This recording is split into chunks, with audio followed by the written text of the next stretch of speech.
बिस्मिल्लाहिर्रहमानिर्रहीम अस्सलाम वालेकुम रहमतुल्लाह। आईनी तरमीम पास करवाने के चक्कर में अब हुकूमत बिल्कुल पागल हो चुकी है और पागलपन की इंतहा कर दी गई है हुकूमत की जानिब से, जो अब इनकी जानिब से इक़दाम उठाए जा रहे हैं। स्पीकर अय्याज सादिक ने इलेक्शन कमीशन ऑफ पाकिस्तान को ख़त लिखा है कि आप जो इलेक्शन एक्ट के अंदर तरमीम की गई हैं उसके मुताबिक मखसूस नशस्तों की एलोकेशन कर दें, मखसूस नशस्तों की अलॉटमेंट कर दें। और उसके ऊपर इलेक्शन कमीशन ऑफ पाकिस्तान ने भी PTI को मुकम्मल तौर पर मुस्तरद कर दिया है और PTI को पॉलिटिकल पार्टी के लिस्ट से निकाल दिया है। दूसरी जानिब स्पीकर अय्याज सादिक की जानिब से कौमी असम्बली के अंदर से भी PTI को मुकम्मल तौर पर माइनस और निकाल दिया गया है।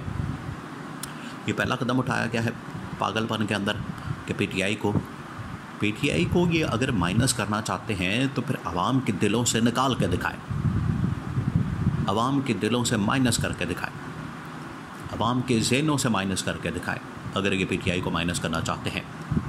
वरना इस किस्म के इक़दामात ये उल्टा इनके अपने गले पड़ जाने हैं, जिस तरह से माजी के अंदर पड़े हैं। ये तो उठाया गया पहला कदम। अब ये किस लिए उठाया गया और इसके कॉन्सिक्वेंसेस क्या होंगे, इसके नताइज क्या होंगे, वो बड़े ख़तरनाक और ख़ौफनाक है। दूसरा जो कदम उठाया गया इनकी जानिब से प्रैक्टिस एंड प्रोसीजर बिल के अंदर तरमीम करके एक कमेटी जो सुप्रीम कोर्ट पाकिस्तान में ये फ़ैसला करती है कि बेंच कौन सा बनाना है, किस बेंच के सामने कितने रुकनी बेंच बनाना है और किस बेंच के सामने कौन सा केस लगाना है, जिसकी सरबराही चीफ जस्टिस कादी फाइज़ ईसा करते हैं।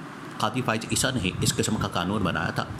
प्रैक्टिस प्रोसीजर बिल के तहत 3 रुकनी कमेटी बनाई थी और 6 महीने 8 महीने गुजरे हैं कि यही वाला कानून और एक्ट इनके अपने गले पड़ चुका है और इनको तब्दील करने का ख्याल आ गया है। अब ये तब्दील कर चुके हैं और सदर जरदारी की जानिब से इसके ऊपर दस्तखत करने के बाद ऑर्डिनेंस को भी जारी कर दिया गया है। अब ये दोनों इक़दाम बड़े ख़तरनाक और ख़ौफनाक इनके कॉन्सिक्वेंसेस होने वाले हैं।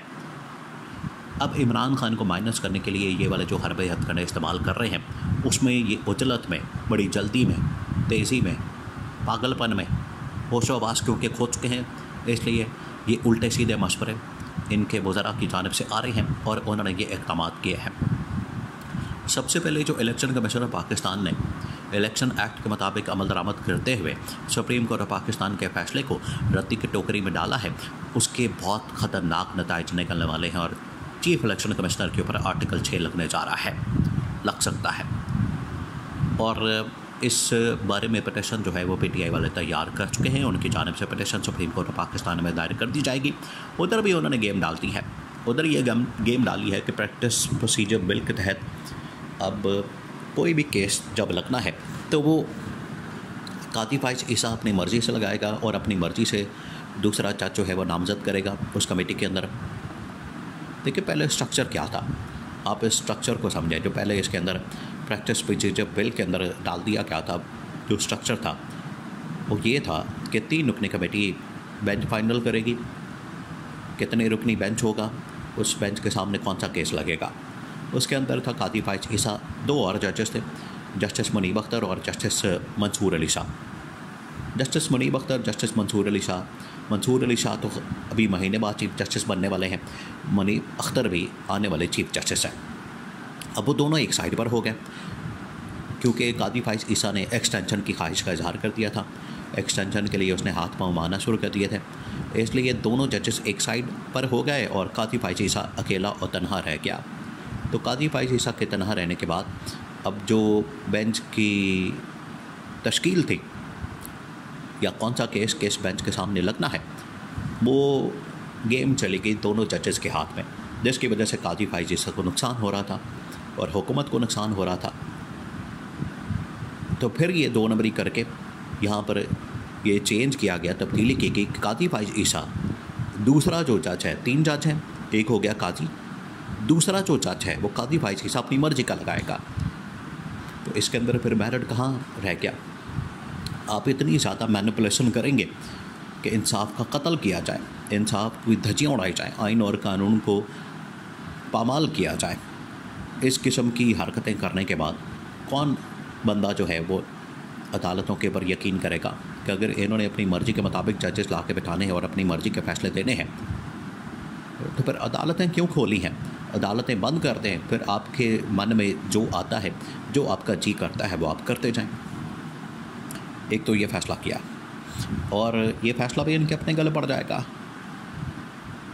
अगर दूसरा जज भी आइन और कानून के मुताबिक वो खड़ा हो गया, दूसरा जज भी उसको ख्याल आ गया, हालांकि लालच तो दी गई होगी और उसको कहा गया होगा कि इनके ऊपर जो है हम नज़र करम करेंगे, उनको नवाज देंगे, लेकिन अगर वो अपने शऊर की आवाज़ सुनता है, ज़मीर की आवाज़ को सुनता है, तो फिर वो आइन और कानून के मुताबिक फ़ैसले दे सकता है। ये है पहला जो ऑर्डिनेंस सदर जरदारी की जानिब से जारी किया गया। अब दूसरा जो फ़ैसला किया गया वो है चीफ इलेक्शन कमिश्नर के मतलब, जो बड़ा ख़तरनाक और खौफनाक है और उसकी वजह से आर्टिकल 6 इलेक्शन कमिश्नर के ऊपर लग सकता है। और वो ये कि इलेक्शन कमीशन ने आइन और कानून के मुताबिक अमल दरामद करने के बजाय, सुप्रीम कोर्ट के फ़ैसलों के ऊपर अमल दरामद करने के बजाय, इन्होंने इलेक्शन एक्ट के ऊपर अमल दरामद करना शुरू कर दिया, जो कि बाद में आया।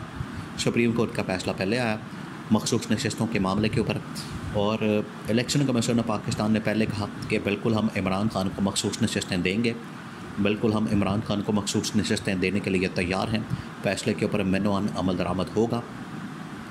और आधा फ़ैसले के ऊपर अमल दरामद हो भी चुका था। बाद में इन्होंने, हुकूमत ने सिकंदर सुल्तान राजा जो चीफ इलेक्शन कमिश्नर है उसको लालच दी ओहदे की एक्सटेंशन की, वो भी लेट गया।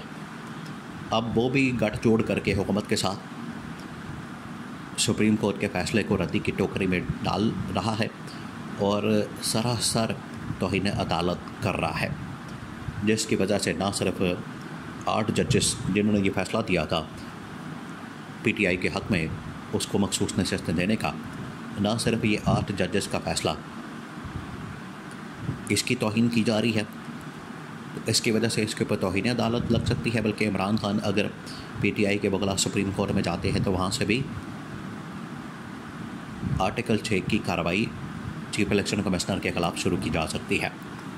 ये इस किस्म के ख़तरनाक और खौफनाक कॉन्सिक्वेंसेस हैं, इनके लिए भी, इदारों के लिए भी, और इसकी वजह से इदारे भी आमने सामने आ चुके हैं। Election commission of Pakistan, supreme court of Pakistan, parliament, executive, ये तमाम के तमाम इदारे आमने सामने आ चुके हैं और आपस में लड़े हैं। आपस में ये कुकड़ों की तरह लड़े हैं। जिस तरह से कुकड़ की लड़ाई होती है कुकड़ों की, ये बिल्कुल उसी तरह से लड़े हैं, जिससे नुकसान पाकिस्तान का हो रहा है।